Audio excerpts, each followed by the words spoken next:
నమస్తే. Congress party Secunderabad MP అభ్యర్థి దానం నాగేంద్ర గారు ప్రస్తుతం మనతో పాటు ఉన్నారు. ఒకసారి మాట్లాడదాం. సార్, ప్రచారం ఎట్లా నడుస్తున్నది? ప్రజల నుంచి ఎట్లాంటి రెస్పాన్స్ వస్తుంది? పొద్దున్న నుంచి చూస్తే నువ్వు మళ్ళీ ప్రచారం ఎట్లా అడుగుతున్నావు? చూసినా స్పందన బాగుంది. తప్పకుండా సికింద్రాబాద్ పార్లమెంట్లో కాంగ్రెస్ జెండా ఎగరేస్తాము. ఎవరు ఎన్ని చెప్పినా, ఎన్ని మాట్లాడినా, ఎన్ని రకాలుగా మరి పార్టీని విమర్శించినా, పార్టీకి ఆ టీం, బి టీము, ఈ టీం, ఏ టీం అని చెప్పుడు కాదు, ఎన్ని చెప్పినా కాంగ్రెస్ పార్టీ మాత్రం ఒకటే సిద్ధాంతాన్ని నమ్ముకుని, కాంగ్రెస్ ఐడియాలజీ వేరే, కాంగ్రెస్ సిద్ధాంతం వేరే, కాంగ్రెస్ సెక్యులర్ భావాన్ని నమ్ముకున్నటువంటి పార్టీ కాబట్టి ఆ సెక్యులర్ భావాలతోనే మేము ముందుకు పోతాం. ప్రత్యర్థులు బలంగా ఉన్నారు. అటువంటి బలమైనటువంటి నాయకులు ఎట్లా ఎదుర్కొంటారు? కిషన్ రెడ్డి గారు వాళ్ళు అనుకుంటున్నారు, వాపను చూసి బలం అనుకుంటారు. మీతో పాటు బీజేపీ, కాంగ్రెస్ ఒకటే డమ్మీ క్యాండిడేట్లను కేవలం కాంగ్రెస్ పార్టీ ఓడిపోనికనే డమ్మీ క్యాండిడేట్లను పెట్టిరు, బీజేపీ గెలవడానికి పెట్టినట్టు టీఆర్ఎస్ నాయకులు అంటున్నారు.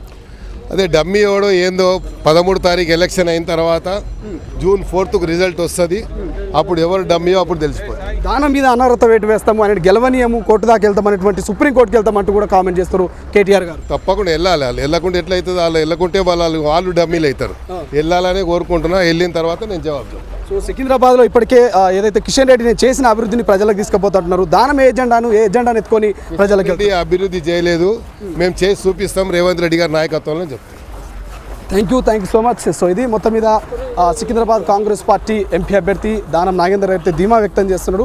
సో ఏదేమైనా ప్రత్యర్థులు ఎవరున్నా కూడా ఖచ్చితంగా భారీ మెజార్టీతో గెలిచి తీరుతాను, ఖచ్చితంగా సికింద్రాబాద్ ప్రజలు నన్ను గెలిపిస్తారు. రెస్పాన్స్ చూస్తూ ఉంటే కూడా చాలా అద్భుతంగా ఉందంటూ కూడా దానం నాగేందర్ చెప్తున్నటువంటి పరిస్థితి. ఇక అనర్హత వేటుకు సంబంధించి కూడా ఇక కేటీఆర్ గారికి, ఇతర నాయకులు కూడా గట్టి కౌంటర్ ఇచ్చేటువంటి ప్రయత్నం చేశారు. ఏదేమైనా కూడా ఇక గ్రేటర్ హైదరాబాద్లో ఇప్పటికే కాంగ్రెస్ పార్టీ బలపడుతున్నది. వరుసగా మాజీ కార్పొరేటర్లు కావచ్చు, మాజీ మేయర్ కావచ్చు, ఇక మేయర్ కూడా ఇక కాంగ్రెస్ పార్టీలో చేరుతున్నటువంటి పరిస్థితి చూస్తూ ఉన్నాము. ఇంకా నిన్న మొన్న కూడా వరుసగా కాంగ్రెస్ పార్టీకి సంబంధించి కూడా టీఆర్ఎస్ పార్టీలో గెలిచినటువంటి ఎమ్మెల్యేలు, కొంతమంది మాజీ మంత్రులు, మాజీ ఎమ్మెల్యేలు కూడా కాంగ్రెస్ తీర్థం పుచ్చుకుంటున్నారు, కాంగ్రెస్ గూటికి చేరుతున్నారు. సో ఈ సందర్భంలో ఇప్పటికే మల్కాజ్గిరికి సంబంధించి పట్నం సునీతా మహేందర్ రెడ్డిని ఎంపీ అభ్యర్థిగా బరిలోకి దిస్తే, సికింద్రాబాద్ నుంచి కూడా దానం నాగేందర్ని బరిలోకి దించింది కాంగ్రెస్ పార్టీ. సో ఈ విధంగా ఖచ్చితంగా గ్రేటర్ హైదరాబాద్లో పట్టును సాధించుకోవాలి. ఎలాగైనా కూడా అటు ఈటెల రాజేందర్ కావచ్చు, ఇటు కిషన్ రెడ్డి కావచ్చు, సో ఓడించాలి. ఇక రానున్నటువంటి జిహెచ్ఎంసీ ఎన్నికల వరకు కూడా గ్రేటర్ హైదరాబాద్ పరంగా కాంగ్రెస్ పార్టీ బలాన్ని చేకూర్చుకోవాలి. ఇక దేశవ్యాప్తంగా దేశంలో చక్రం తిప్పేటువంటి దిశగా కాంగ్రెస్ పార్టీ ప్రయత్నాలు చేస్తున్నట్టు తెలుస్తుంది. సో చూద్దాం మరి ఇప్పటికే వస్తున్నటువంటి వార్తలకు సంబంధించి కూడా దానం గారు స్పందించినటువంటి పరిస్థితి.